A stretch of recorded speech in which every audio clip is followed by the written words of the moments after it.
ഇന്നു നാം കേൾക്കുവാൻ പോകുന്ന തിരുവചനം ലൂക്കോസ് എഴുതിയ സുവിശേഷം 2-ാം അധ്യായം 1 മുതൽ 52 വരെയുള്ള വചനങ്ങൾ. ലൂക്കോസ് എഴുതിയ സുവിശേഷം 2-ാം അധ്യായം 1 മുതൽ 52 വരെയുള്ള വചനങ്ങൾ. ആ കാലത്ത് റോമാ സാമ്രാജ്യത്തിലൊക്കെയും ജനസംഖ്യാ നിർണയം നടത്തണം എന്ന് അഗസ്റ്റസ് കൈസർ കൽപ്പന പുറപ്പെടുവിച്ചു. കുറേന്യോസ് സുറിയ നാട് വാഴുമ്പോൾ ഈ ഒന്നാമത്തെ കണക്കെടുപ്പുണ്ടായി. എല്ലാവരും പേർ ചേർക്കപ്പെടുന്നതിന് താന്താൻ്റെ പട്ടണത്തിലേക്ക് യാത്രയായി. അങ്ങനെ യോസഫും ദാവീദിൻ്റെ ഗൃഹത്തിലും കുലത്തിലുമുള്ളവൻ ആയതിനാൽ തനിക്ക് വിവാഹം നിശ്ചയിച്ചിരുന്ന മറിയ എന്ന ഗർഭിണിയായ ഭാര്യയോടും കൂടെ പേർ ചേർക്കപ്പെടുന്നതിന് ഗലീലയിലെ നസറേത്ത് പട്ടണം വിട്ട് യഹൂദിയയിൽ ബെത്ലഹേം എന്ന ദാവീദിൻ്റെ പട്ടണത്തിലേക്ക് പോയി. അവർ അവിടെ ഇരിക്കുമ്പോൾ അവൾക്ക് പ്രസവത്തിനുള്ള കാലം തികഞ്ഞു. അവൾ ആദ്യജാതനായ മകനെ പ്രസവിച്ചു. ശീലകൾ ചുറ്റി വഴിയമ്പലത്തിൽ അവർക്ക് സ്ഥലമില്ലായകയാൽ പശുത്തൊട്ടിയിൽ കിടത്തി. അന്ന് ആ പ്രദേശത്ത് ഇടയന്മാർ രാത്രിയിൽ ആട്ടിൻകൂട്ടത്തെ കാവൽ കാത്ത് വെളിയിൽ പാർത്തിരുന്നു. അപ്പോൾ കർത്താവിൻ്റെ ഒരു ദൂതൻ അവരുടെ അരികെ നിന്നു. കർത്താവിൻ്റെ തേജസ് അവരെ ചുറ്റിമിന്നി അവർ ഭയപരവശരായി തീർന്നു. ദൂതൻ അവരോട്, ഭയപ്പെടേണ്ട, സർവ്വജനത്തിനും ഉണ്ടാകുവാനുള്ള ഒരു മഹാസന്തോഷം ഞാൻ നിങ്ങളോട് സുവിശേഷിക്കുന്നു.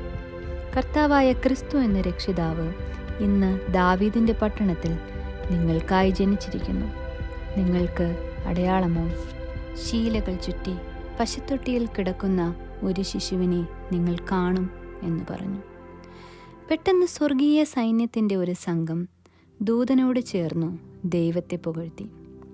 അത്യുന്നതങ്ങളിൽ ദൈവത്തിനു മഹത്വം, ഭൂമിയിൽ ദൈവപ്രസാദമുള്ള മനുഷ്യർക്ക് സമാധാനം എന്ന് പറഞ്ഞു. ദൂതന്മാർ അവരെ വിട്ടു സ്വർഗത്തിൽ പോയ ശേഷം ഇടയന്മാർ, നാം ബെത്ലഹേം വരെ ചെന്ന് കർത്താവ് നമ്മോട് അറിയിച്ച ഈ സംഭവം കാണണം എന്നു തമ്മിൽ പറഞ്ഞു. അവർ ബന്ധപ്പെട്ടു ചെന്നു.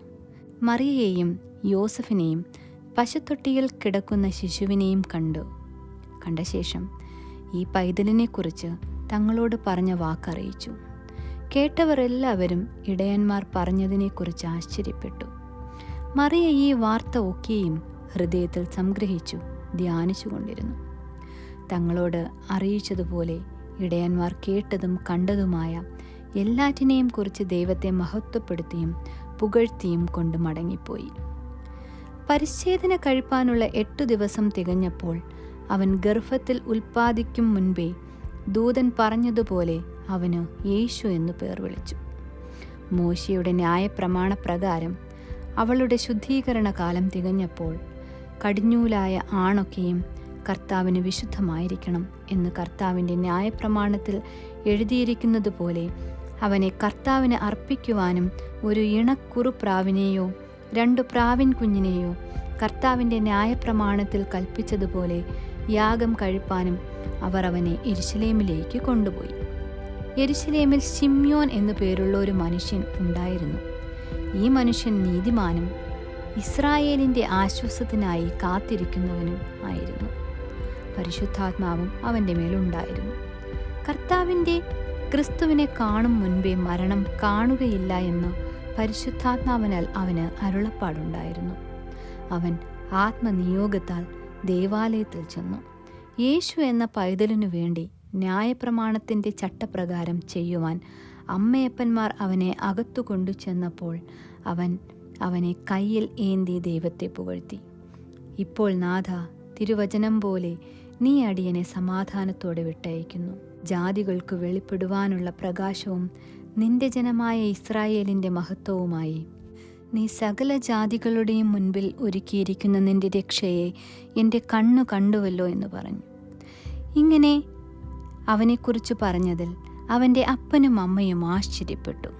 പിന്നെ ശിമ്യോൻ അവരെ അനുഗ്രഹിച്ചു. അവൻ്റെ അമ്മയായ മറിയയോട്, അനേക ഹൃദയങ്ങളിലെ വിചാരം വെളിപ്പെടേണ്ടതിന് ഇവനെ ഇസ്രായേലിൽ പലരുടെയും വീഴ്ചയ്ക്കും എഴുന്നേൽപ്പിനും മറുത്തു പറയുന്നവരുടെ അടയാളത്തിനുമായി വെച്ചിരിക്കുന്നു. നിന്റെ സ്വന്തം പ്രാണനിൽ കൂടിയും ഒരു വാൾ കടക്കും എന്ന് പറഞ്ഞു. ആശേർ ഗോത്രത്തിൽ ഫനുവേലിൻ്റെ മകളായ ഹന്ന എന്നൊരു പ്രവാചകിയുണ്ടായിരുന്നു. അവൾ കന്യാകാലത്തിൽ പിന്നെ ഭർത്താവിനോടുകൂടെ 7 സംവത്സരം കഴിച്ച് 84 സംവത്സരം വിധവയും വളരെ വയസ്സു ചെന്നവളുമായി ദേവാലയം വിട്ടുപിരിയാതെ ഉപവാസത്തോടും പ്രാർത്ഥനയോടും കൂടെ രാവും പകലും ആരാധന ചെയ്തു പോന്നു. ആ നാഴികയിൽ അവളും അടുത്തുനിന്ന് ദൈവത്തെ സ്തുതിച്ചു. യെരുശലേമിൻ്റെ വീണ്ടെടുപ്പിനെ കാത്തിരുന്ന എല്ലാവരോടും അവനെക്കുറിച്ച് പ്രസ്താവിച്ചു. കർത്താവിൻ്റെ ന്യായപ്രമാണത്തിൽ കൽപ്പിച്ചിരിക്കുന്നതൊക്കെയും നിവർത്തിച്ച ശേഷം അവർ ഗലീലയിൽ തങ്ങളുടെ പട്ടണമായ നസ്രയത്തിലേക്ക് മടങ്ങിപ്പോയി. പൈതൽ വളർന്നു, ജ്ഞാനം നിറഞ്ഞു, ആത്മാവിൽ ബലപ്പെട്ടു പോന്നു.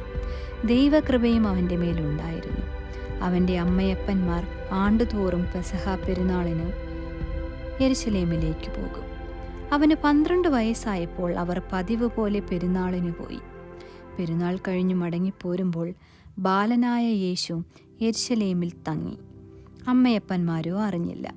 സഹയാത്രക്കാരുടെ കൂട്ടത്തിൽ ഉണ്ടായിരിക്കുമെന്നവർ ഊഹിച്ചിട്ട് ഒരു ദിവസത്തെ വഴി പിന്നിട്ടു. പിന്നെ അവനെ ബന്ധുക്കളുടെയും പരിചയക്കാരുടെയും ഇടയിൽ അന്വേഷിച്ചു. കാണാത്തതിനാൽ അവനെ തിരക്കി യെരുശലേമിലേക്ക് മടങ്ങിപ്പോയി. 3 നാൾ കഴിഞ്ഞ ശേഷം അവൻ ദേവാലയത്തിൽ ഉപദേഷ്ടാക്കന്മാരുടെ നടുവിലിരിക്കുന്നതും അവരുടെ ഉപദേശം കേൾക്കുകയും അവരോട് ചോദിക്കുകയും ചെയ്യുന്നതും കണ്ടു. അവൻ്റെ വാക്കു കേട്ടവർക്കെല്ലാവർക്കും അവൻ്റെ വിവേകത്തിലും ഉത്തരങ്ങളിലും വിസ്മയം തോന്നി.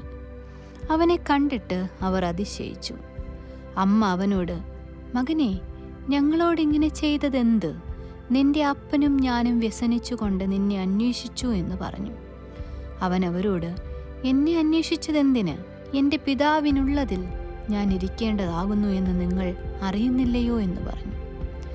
അവൻ തങ്ങളോട് പറഞ്ഞതെന്തെന്ന് അവർ ഗ്രഹിച്ചില്ല. പിന്നെ അവൻ അവരോടുകൂടി ഇറങ്ങി നസ്രയത്തിൽ വന്ന് അവർക്ക് കീഴടങ്ങിയിരുന്നു.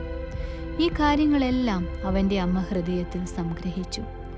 യേശുവോ ജ്ഞാനത്തിലും വളർച്ചയിലും ദൈവത്തിൻ്റെയും മനുഷ്യരുടെയും കൃപയിലും മുതിർന്നു വന്നു. ആമേൻ.